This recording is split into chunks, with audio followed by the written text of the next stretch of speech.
Armsad sõbrad, nagu eelmisel pühapäeval, nii ka täna me leiame oma pühakirja teksti Apostel Pauluse kirjast roomlastele, sedapuhku selle kirja 2. peatüki algusest. Tegemist on üsna karmide sõnadega, ka Rooma kirja 1.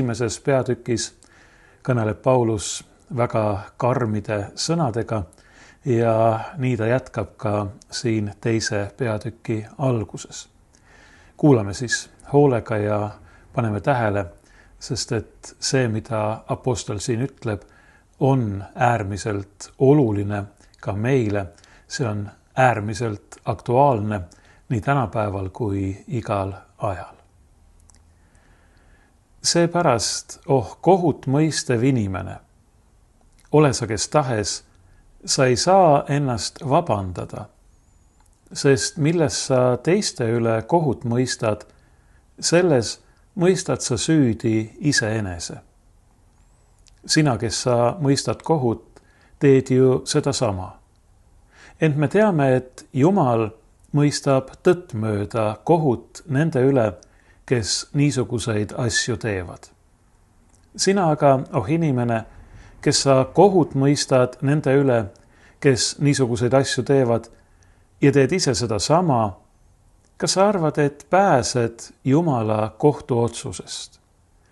Või suhtud sa üleolevalt tema helduse ja sallivuse ja pika meele rohkusesse, ega sa aru, et Jumala heldus tahab sind juhtida meelt parandama? Sa talletad endale viha oma kanguse ja pöördumata südamega, Jumala viha ja õiglase kohtumõistmise ilmumise päevaks, kes tasub igaühele tema tegude järgi. Igavest elu küll neile, kes püsiva hea tegemise kaudu taotlevad kirkust ja au ja kadumatust, ent viha ja raevu neile, kes on isemeelsed ja tõele sõnakuulmatud, aga kuulekad ülekohtule. Ahistus ja kitsikus tuleb igale inimhingele, kes teeb kurja. Juudile esmalt ja siis kreeklasele. Aga kirkus, au ja rahu igaühele, kes teeb head.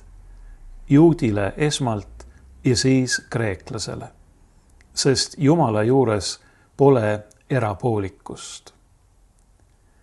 Nagu ma ütlesin, päris karmid sõnad.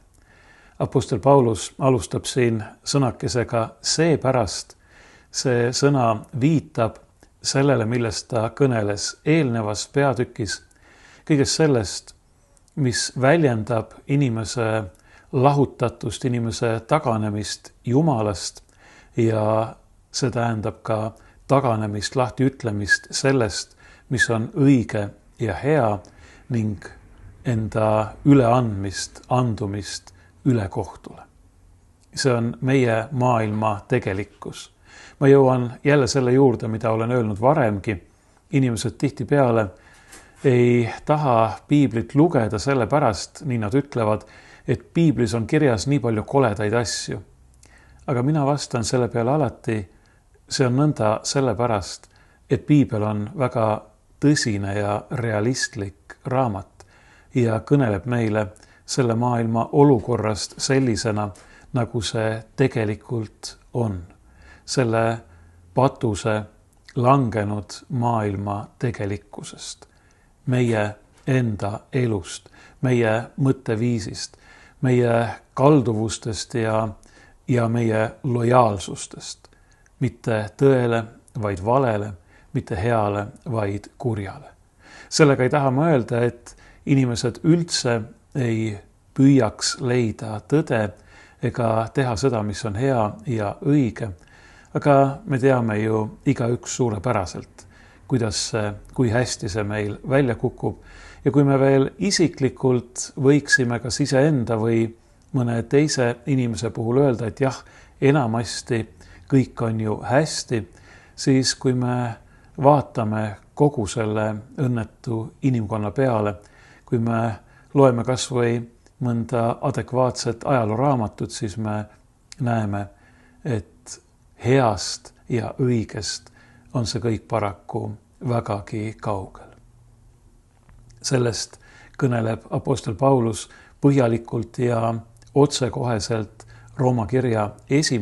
peatükis ja eks ta jätkab sellega ka järgnevates, aga siin selle 2. peatüki alguses ta justkui võtab veidikene hoogu maha või õigemini tõmbab meid natuke tagasi, sest et eks ole ju nii, et kui me loeme selliseid inimeste ülekohut ja kurjust kirjeldavaid ridu, nagu näiteks apostel Pauluse Rooma kirja 1. peatükist, siis me kipume sellega kaasa minema otse kui seisaksime meie sellest kuidagi kõrgemal. Justkui oleks meie kätte usaldatud kohtumõistmine. Kohtumõistmine nii selle ülekohtu kui ka ülekohtu tegijate üle. Ja siin ütleb apostel Paulus, et pea hoogu, pea kinni. Oh kohut mõistev inimene, ole sa kes tahes, sa ei saa ennast vabandada, sest milles sa teise üle kohut mõistad, selles mõistad sa süüdi iseenese. Sina, kes sa mõistad kohut, teed ju seda sama. Oh inimene, oh kohut mõistev inimene, ütleb apostel siin.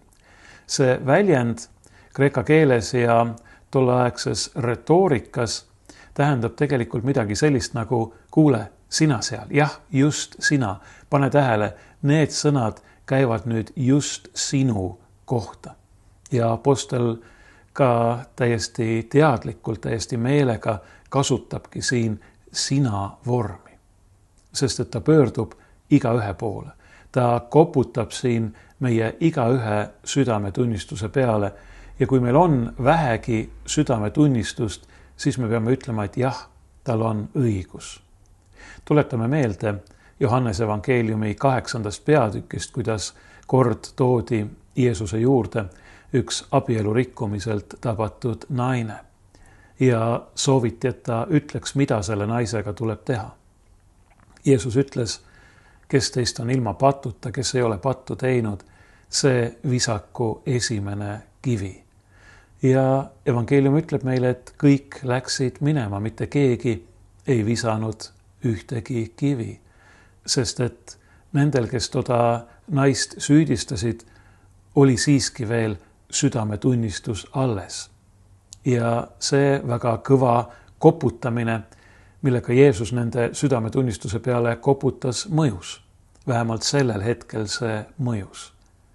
Jeesus, tema on muidugi ilma patuta, aga tema ka ei visanud kivi, sest et tema on Jumala pojana just selline, nagu on Jumal. Ta on armuline ja halastaja, pika meelega ja rikas helduselt. Ta ütles tollele naisele hoopis, ka mina ei mõista sind surma, mine ja ära tee enam pattu. Niisiis, need apostel Pauluse sõnad viitavad esmalt meile kõigile omasele kalduvusele, oma kaasinimeste üle ja üleüldse ühiskonna üle ja olude üle ja ajaloo üle ja muidugi ka poliitikute ja riigijuhtide üle, kes on ju kõiges süüdi, kohut mõista. Aga need apostel Pauluse sõnad tuletavad meile kohe meelde ka seda, et kui me kellegi üle kohut mõistame, siis me mõistame kohut ka iseenda üle. Me mõistame süüdi ka iseennast. Me langetame sama otsuse iseenda kohta. Isegi siis, kui me ei ole valmis seda endale tunnistama. Isegi kui juhtub, et meil ei ole nii palju südametunnistust, kui oli nendel, kes tolle abielu rikkumiselt tabatud naise Jeesuse juurde tõid. See, et pühakiri keelab meil ligimeste üle kohut mõista, Jeesus ise ütleb, et ärge mõistke kohut, et teie üle ei mõistetaks kohut. See ei tähenda mitte mingil kombel, et patusse ja ülekohtusse võiks suhtuda kuidagi kergesti või sallivalt või öelda, et kõik on ju suhteline. Ei, kõik ei ole suhteline. Kuri on kuri, vale on vale, nii nagu hea on hea ja tõde on tõde. Ja nagu ma ütlesin, apostel Paulus näitab seda meile väga selgelt. Sellesama Rooma kirja 1. peatükis ta kirjeldab väga karmide ja otsekoheste sõnadega inimkonna pattu ja ülekohut. Ja selle Rooma kirja 3. peatükis jõuab ta hinnanguni, mis ei ole küll mitte tema enda sõnastus, vaid ta on selle laenanud Vanast Testamendist, need on psalmi sõnad, mida Paulus siin tsiteerib. 3. peatükis ta ütleb, ei ole õiget, ei ühte ainsatki, ei ole mõistjat, ei ole Jumala otsijat. Nad kõik on kaldunud kõrvale, üheskoos kõlbmatuks muutunud. Ei ole, kes teeb head, ei üht ainustki. Mitte ühtki õiget ei ole. Kõik on pattu teinud ja Jumala aust ilma. See on apostel Pauluse sõnum. Meil ei ole mitte millegagi kiidelda, vähemalt Jumala ees mitte. Tuletame meelde eelmise pühapäeva epistlit, kus räägiti Abrahamist ja öeldi, et isegi kui Abraham oleks teinud seda, mis on hea ja õige, siis Jumala ees ei oleks tal ikkagi olnud mitte kui millegagi kiidelda. Meil ei ole Jumala ees millegagi kiidelda. Aga see muidugi ei tähenda, et Paulus oleks lootusetult pessimistlik. Ta ju lisab ka, kui ta ütleb, et kõik on pattu teinud ja Jumala aust ilma, et aga kõik mõistetakse õigeks, kõik päästetakse, kõik saavad õndsaks Jumala armu läbi. Meie langenud loomuse ja maailma tegelikkust kirjeldades toetub Paulus rõõmsa kindlusega evangeeliumile, heale sõnumile Jeesusest Kristusest, mida ta nimetab Jumala päästeks igaühele, kes usub. See on ju see, mida Paulus viimselt tahab kuulutada. Ta ei taha kuulutada mitte hävingut, mitte hukatust, vaid ta tahab kuulutada pääsemist hävingust ja hukatusest. Ja ka nendest tänastes karmides sõnades tuleb see väga ilusti esile.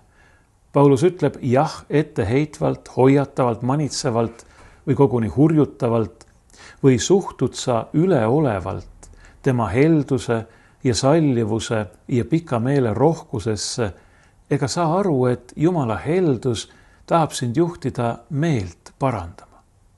See tähendab, et Paulus näeb isegi Jumala õiglases vihas ja karistuses rõõmusõnumit, kuna ta teab, et Jumal ei ole meid hüljanud. Jumal juhib meid oma leebuses, oma kannatlikkuses, oma pikameelsuses. Ei pattu mitte sallides, vaid pattu esile tuues ja hukka mõistes, aga meie suhtes pikameelne olles juhib Jumal meid meeleparandusele. Et meie osaks ei jääks mitte viha ja surmav raev, vaid et meie osaks oleks, nagu ta siin ilusti ütleb, kirkus ja au ja rahu ja kadumatus ja igavene elu. Need on asjad, mida me igatseme, eks ole, mida me kõik tahaksime, mille poole me püüdleme ja mille mõned inimesed arvavad kätte saavat oma õigete tegude varal.